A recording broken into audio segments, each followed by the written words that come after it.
Welcome back, ladies and gentlemen, to GameStar TV for the official Blizzard ANZ Heroes of the Storm HGC Qualifiers. It is Season 3. Once again, my name is Kit Fox. It's an absolute pleasure to be your host for this evening. Skimmy+Vandie just brought you round number 1 of Ethereal versus Team NMD, with Ethereal picking up round number 1 of this best-of-3 series. And I do believe I heard Skimmy whisper before that Ethereal are getting to choose the map this time. So without further ado, once again, exclamation mark GS HotS into the Twitch chat to get yourself into those bundles. But of course, once again, it's going to be the Ethereal guys versus NMD. So back over to your casters, Skimmy and Vandie.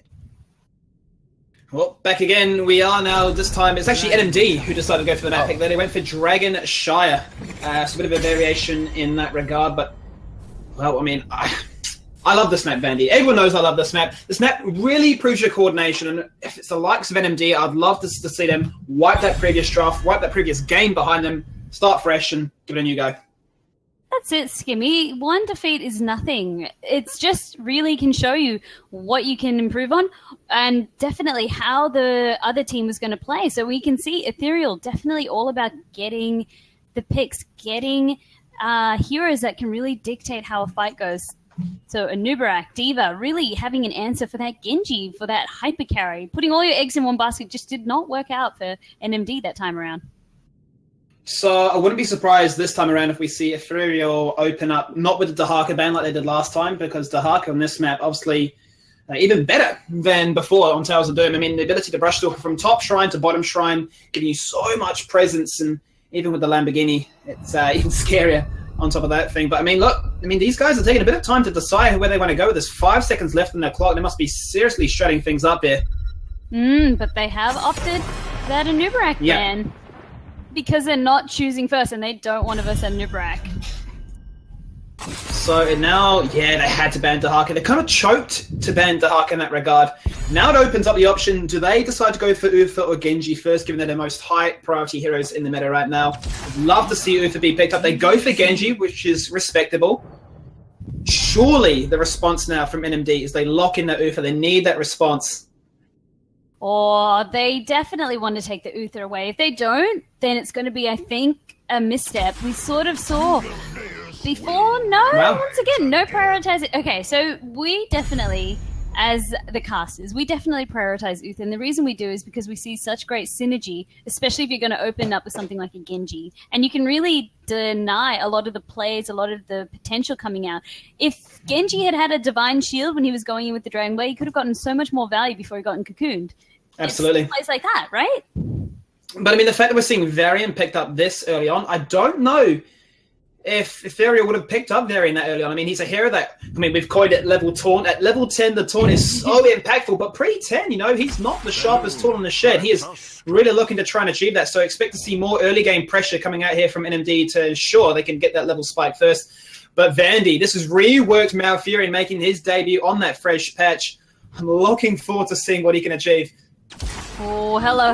Malfurion coming out there, and Jaina. So Jaina, another face that we haven't seen for a while. Malfurion, that pickup, showing that they still value what he can bring to the table. It's all about getting the roots. It's all about getting the heals, and more importantly, about getting that Twilight Dream happening. But Varian, my thoughts on that, very, very interesting pick, especially so early on. I don't generally see a lot of prioritization coming out from a Varian. It just shows that really they want to lock down the target, get that taunt, and then let Greymane blow them up. I'd like to see a Diablo ban here. There's a lot of synergy right now between Malfurion and Jaina to lock heroes up. The combination between that and APOC would be so disgusting that it's just a wombo combo that no Varian Greymane combination between the taunt and Curse Bullet could even look to try and counter. And then you got Genji on top of that with even the Dragon Blade or even the X-Strike just to dodge all these skill shots. It's going to be pretty filthy. I mean, once again, NMD taking a bit of time to decide where they want to go with this. They might have something else in mind, but Diablo stings out. They go for the Arthas instead, so looking to achieve more early game. So Arthas and Jaina, the synergy can be quite well. It would just lock them up for days, especially then throwing a root. So it would really put them on edge and can really nullify a lot of what they're trying to bring with that melee comp already coming out from Varian, from Greymane. And if I was on the side of NMD now, really, I'd need an answer for this Genji, for this Malfurion. A Nubrek would have been perfect, but of course he's taken off the board. But someone that can really lock up a target, someone with crowd control, someone like Uther, perhaps, wouldn't be her. I tell you what, this Uther pick just keeps screaming at me, and I'm just wondering, why are you not doing it? But I mean, hey, they've got options to consider. This time around, Ethereal, well, I mean, it would spring to mind that they ban away the Uther, or they decide to take away the likes of, say, Vala, if they're going to try and go for a double AD carry. We've seen it happen in the past. Yeah. I mean, Vala could be a very, very strong threat against what they're trying to bring, really that hyper carry, but Rhaegar coming out, so that could be a respect ban coming out and maybe a comfort ban coming out. So perhaps everyone's dancing around the Uther because they haven't yet learned him, kind of like when I played him. I mean, I respect what Uther can bring, but I am a horrible Uther player, Skimmy.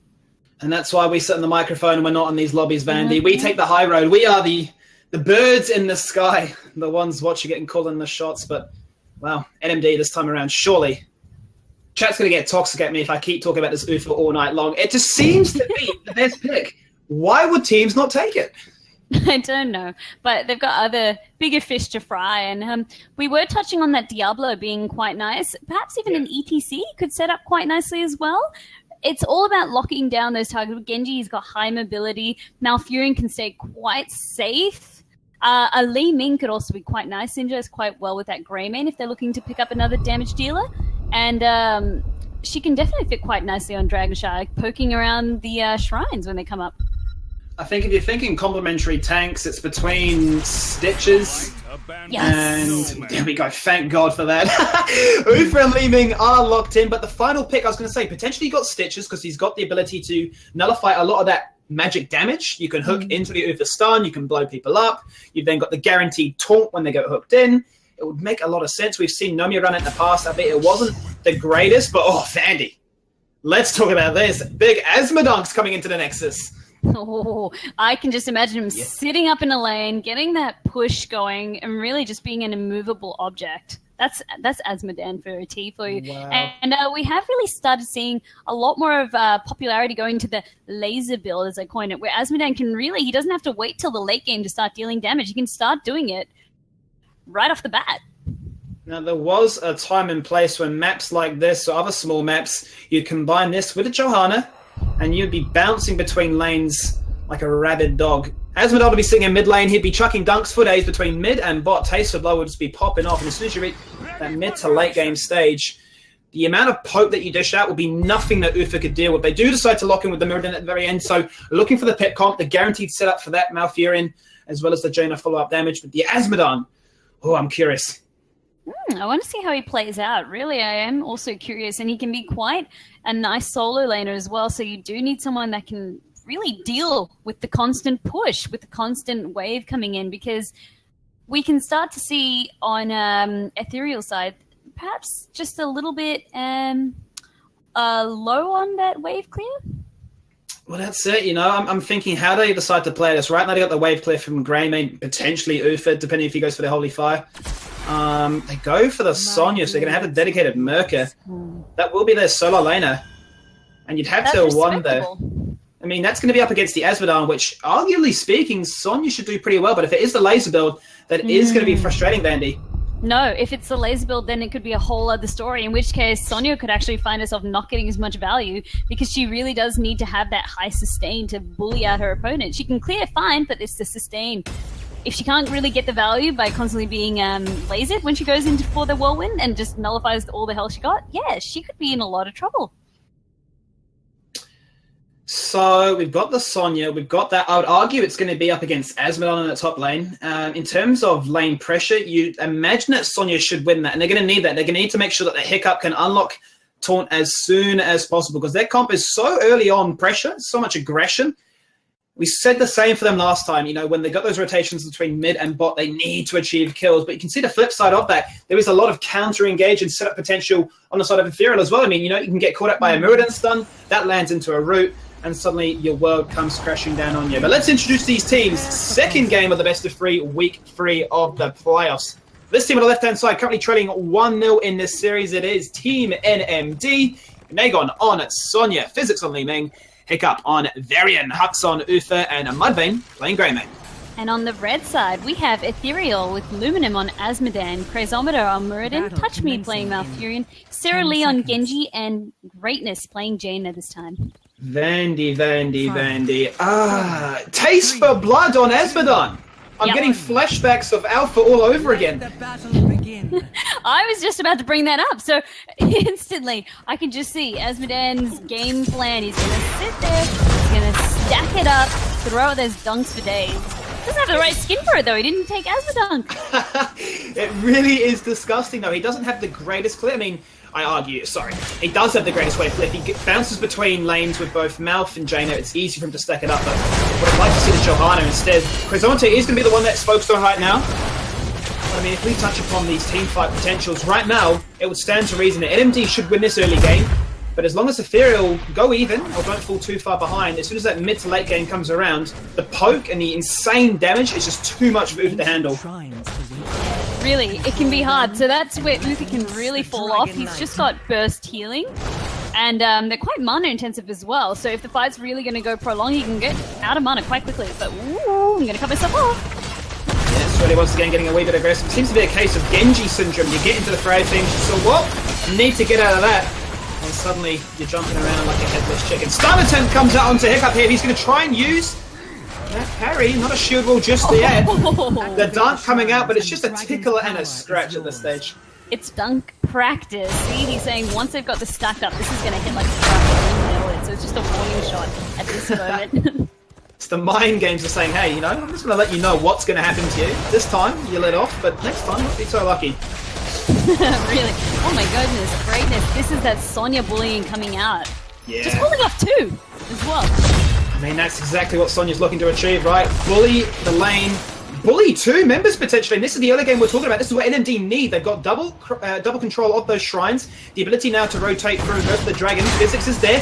Three members collapse onto Crazometer. He does have the Dwarven toss. The damage was done. Physics doesn't get the cap. They collapse of three. Oh, sorry, they collapse of two onto an Aegon in the top lane. And suddenly, the Dragon Control swips on a dime. For NMD, it really didn't work out, that gamble happening. So I was watching Sonya as well, really just not getting much value. Once Greatness came up with the word well tapped, just not able to buy enough time. And same in the bot. They all ran mid and got no value out of it. NMD looked to try and collapse there on bot lane and get the retaliation kill if anything, but yeah, by the skin of his teeth, Touch Me got out. And it's interesting to see that Lumen, usually the support player, is the one playing Asmodog. Touch Me after playing Zero says, look, I can play support too. Let me touch you with my light. And he has taken Scouting Drone Skimmy, so it's going to be all up to Jaina to tap up her own mana. Oh, attempt once again, getting so dangerously close on these kills here in the bottom lane exchanges. But I mean, this is going to be a variation of the traditional Malfurion that we see. Not too sure what the build is going to be at this stage, but Sonya is going to get taken out once again in the 2v1 lane. And they're just really abusing the fact that they can. I mean, obviously, Lumen's going to be there to try and stack up with Jaina, but Sonya biting up a little bit more than she can chew. Really, maybe getting bolstered by that early 2v1, but at the end of the day, it is a 2v1. You are going to have a bit of a hard time, especially against a hero that can kite you with Jaina. So, really needing some backup from the team. Surely the call needs to be made. If they are sending two members to this top lane, then we can smash bot lane. And that's exactly what they're doing. One tower gone, the second with no ammo. Sonya or an Aegon for that matter, just play a little bit more patiently, a little bit more passively. Greatness is going to rotate on through to mid lane for the meantime, joining up with the crew. So now getting a bit of breathing room for Lumen to get that 1v1. He's got 70 stacks so early on. Just curious to see how this pans out. He's stacking like a madman, Skimmy, and that's where the power can come, as well as Varian also. Every time he gets a level, he's getting closer to level taunt, as we've coined it. Oh, good old level taunt. I hate it, but I love it. I tell you what, when I'm playing Greymane, and I see that taunt come out, that cursed balloon, pure satisfaction.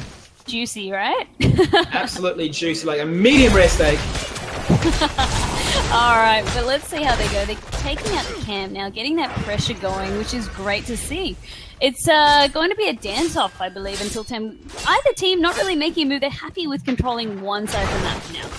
I tell you what, Vandie, it's never a good situation when the Asmodon takes a blood comp is ahead right now, and this is what they need to do. NMD, I love this aggression, a bit of a change of pace from last game. Going in for the kill once again, but the same story. Members getting away so low on health. The invade was successful, however. The Giants were taken away from them. And that's what they need to keep doing to ensure that they can reach 10 first and keep up this pressure. Great call indeed. With this Leeming, with the Grey Man, they can really afford to play aggressively, as we saw. They have the poke at their disposal. They have the Uther as well, who can be quite tanky with varying out there to soak up damage. So go for it, and this is the right call to make. So things have stabilised down the top lane, and they're having a lot more of a bit of time, so to speak, as a result of the 1v1. You can see the bullying coming out there from the self-sustain off the whirlwind, not to mention the seismic slam bodying through on towards Luminum, who's just essentially looking for stacks. He hasn't really achieved too many since Jaina departed, but he's just looking to try and stick things around here. But that's where all the pressure is. It's in the bot lane right now. Stun attempt once again towards Shrilly. The flip comes across. Let's get away. It's a 4v3 situation, but Ethereal doing so well to hold off this aggression. Ethereal don't really seem to mind. As you said, they have Malf who's able to top them up. We've got Practice who can clear out the lanes. They're not too fast, but they have to be fast now. Yep, they have to be indeed. Chrysometer's bought a little bit of time for the rotation. Greatness is just going to get the cap in the bot lane. Definitely doing a solid one for the team there. It's really baiting out 4 members' attention. Gets out, gets the well, and gets back into the fight. But look, still a half-level lead, Vandie. It's so impressive to see an Espadon cop this far ahead. Really, and a lot of it just has to do with just that early advantage that he got, I believe, with Jaina as well. With Greatness just allowing him to get the stacks and giving him that pressure. And now we've got, with NMD, they are really valuing rotating around Vandie, as that look format. at the top lane. He's gone. Perfect. That's He's the break they needed. Yeah, he has the ability to push lanes out with those demonic warriors, with the general itself. But he was so overextended, giving so much time for Nagon to beat away at him. And that results in the capture, the very first one for NMD on this dragon. So perhaps Azmodan just focusing too hard, tunneling too hard on the end goal, which is get those stacks. Yeah, but get those stacks without dying. Really, that was exactly what a Nagon wanted to do. Finally, just break through, get that pressure, dominate the lane. Ultimates are online for both teams. We do see Wrath for the Berserker, Disintegrate, Level Taunt, good old Divine Storm, and go for the throat. So expect to see that Divine Storm looking for insane value once Genji dives into that backline. But on the flip side of things, Blackpool looking to really beef things up there with those dunks. And Twilight Dream, really curious to see how this comes out. Yep, we're going to see Malfurion play peekaboo.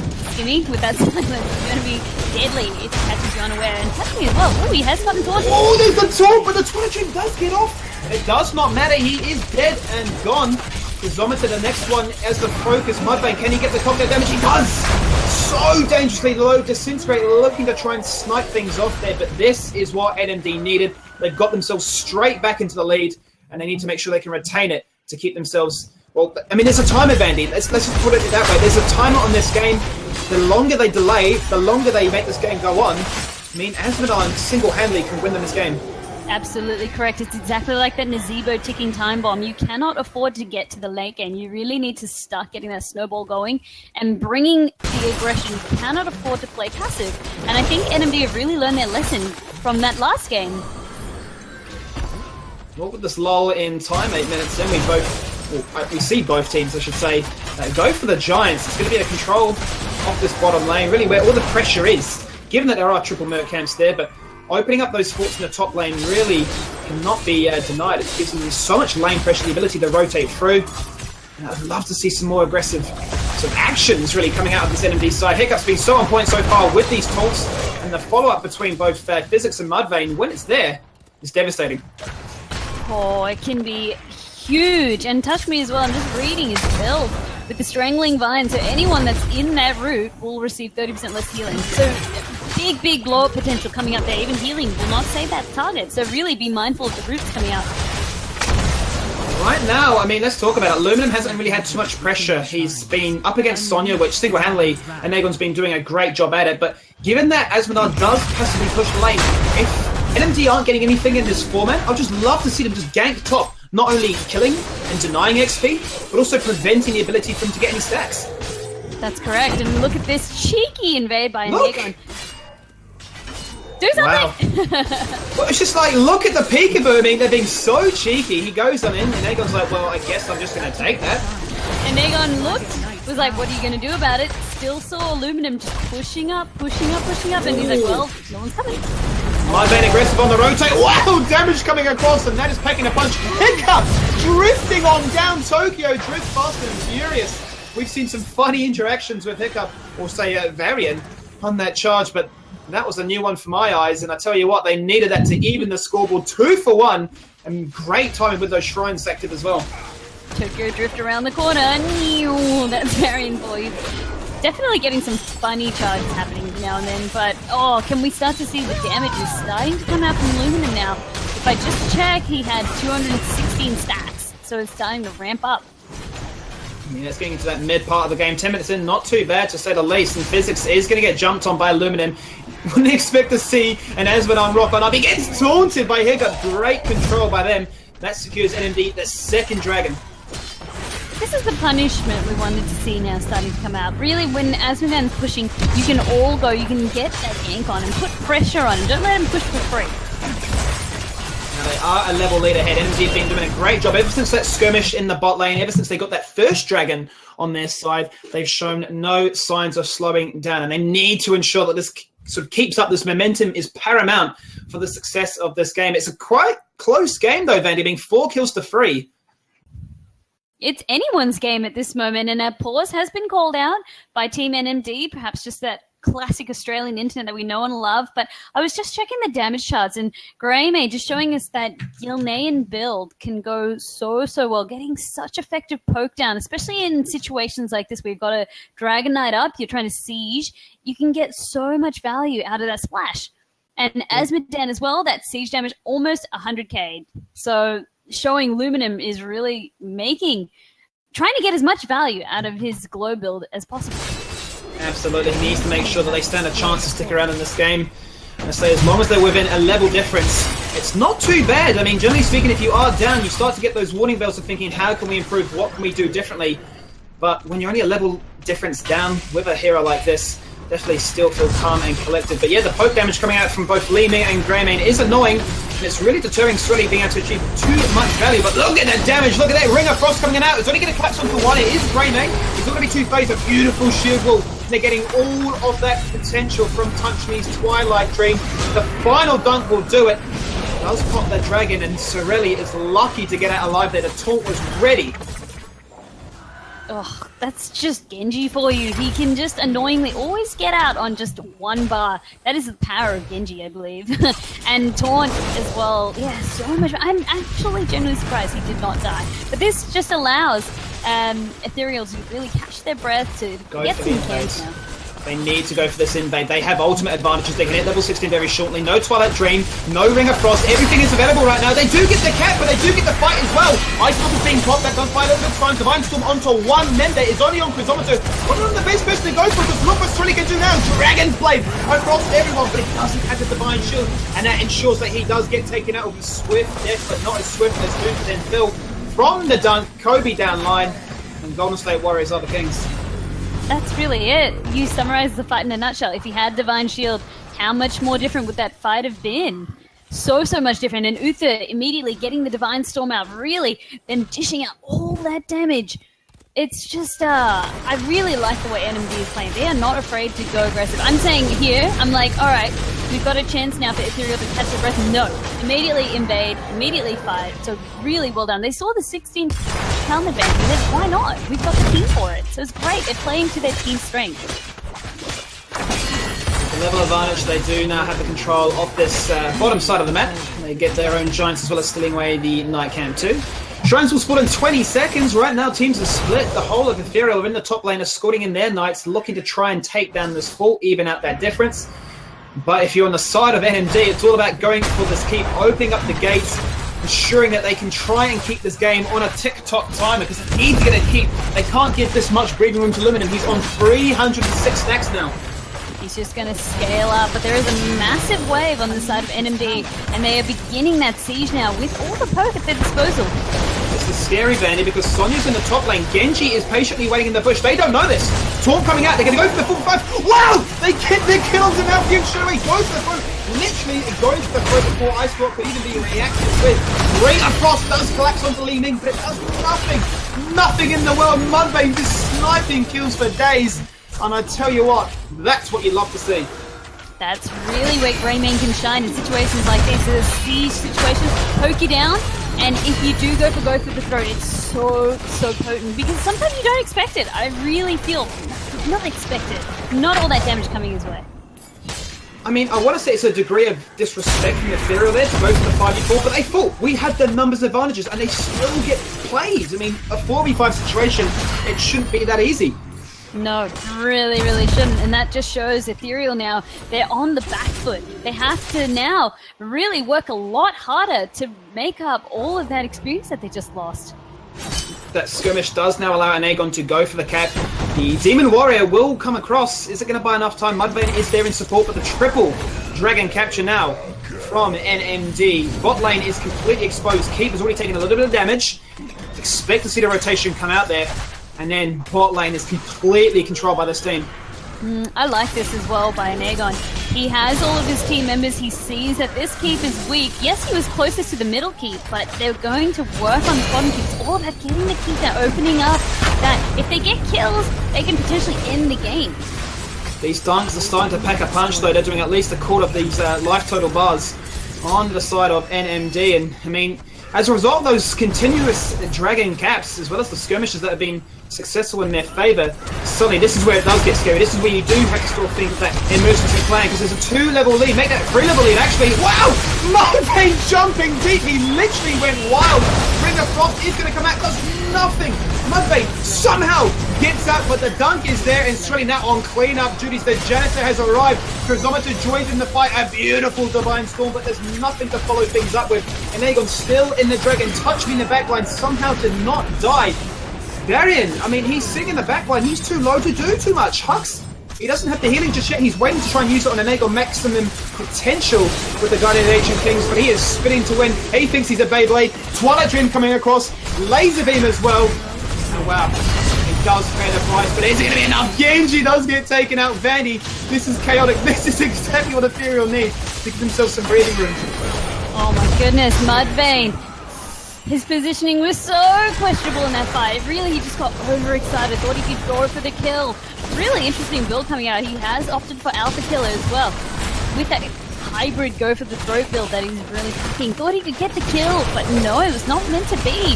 Overconfidence, perhaps, with the Death Knight being up. I'm having flashbacks of that time we saw Rhaegar on Infernal Shrine. Do you remember where he pounced on the wall and he just jumped over and he kind of got stuck?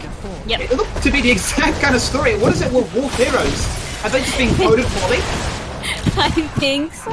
Or they just really love trying to go for the pounds and just getting stuck. They're too fat. They're not as agile as cats. That's why you should always get a cat and not a dog. Let's not talk about the RSPs here. Let's talk about Heroes of the Storm. Level 20 is in favour of NMD. Whether or not they can use it, they obviously did die in that exchange, not able to fully utilise the power spike. But they can stabilise. Obviously, complete pressure in the bot lane. Keep was exposed in mid lane, but the fight did break out before they could actually achieve too much. But the next shrine is active. 17 minutes into this game, Vandie. This next one is going to pack a punch.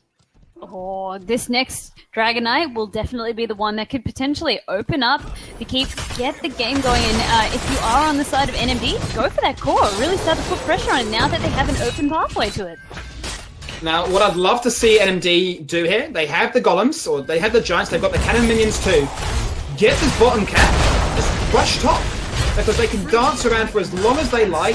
Bot lane is pushing for free, that is core pressure, forces somebody to go back, and then suddenly, you find yourself in that 4v5 situation where you can win and, end the game. Exactly right. The way they've structured it out so nicely by getting the Merc camp pushing for them, it's going to force that. Unless one member starts to make their way down to neutralize so that they can swap points, Get the cat. It will be a cat. Ooh, they're going to look for it. I mean, Chrysometer was flirting with death. He's going to go for the recall. Shreddy also was about to walk into the death bush. Wow, they've literally just skimmed past each other. It's like a game of Cluedo. I love the posturing of NMD there, but yeah, I also like that Ethereal all decided to back instead of running down. Really, they didn't need to, so that's exactly what they did there. Sincerely, to neutralize the point, they understood that they were going to rotate positions. So a trade has happened indeed. The opportunity has passed, and now we're going to see a full-on skirmish. No chance for any macro advantages, but Vandie, this is really starting to reach the late game. This is when it's really scary, because not only are respawn time is high, Taste for Blood is at 448 from a possible 500 stacks.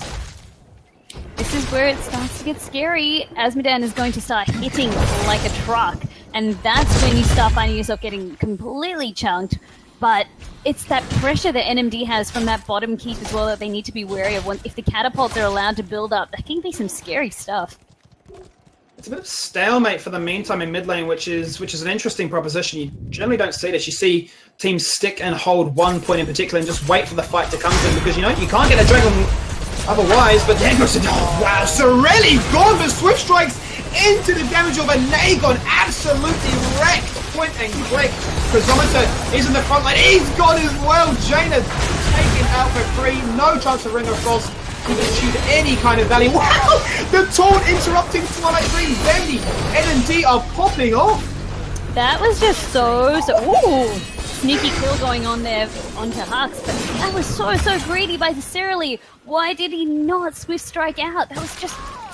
Okay, I know what he thought. He thought, okay, I can reflect, it's going to be fine, but I don't think he banked on Hiccup taunting, but why wouldn't you? It's a variant. He's in your taunt rate. He can charge to gap close. Of course he's going to taunt you. So I'm just so frustrated. He could have gone out. Swift Strike into Sonya's damage. It was like, oh, not like this. As when I'm gone, Blackpool on the ground, and he's wishing there's a Blackpool for this game because he needs to try and get out of this situation. The core has been exposed. The shield is down, Vandie. Touch me. Here with the Twilight Dream. It's too much though. They are on the core. They have the damage. They've got the numbers. And NMD coming back with a convincing win with a much better draft, making the series one apiece.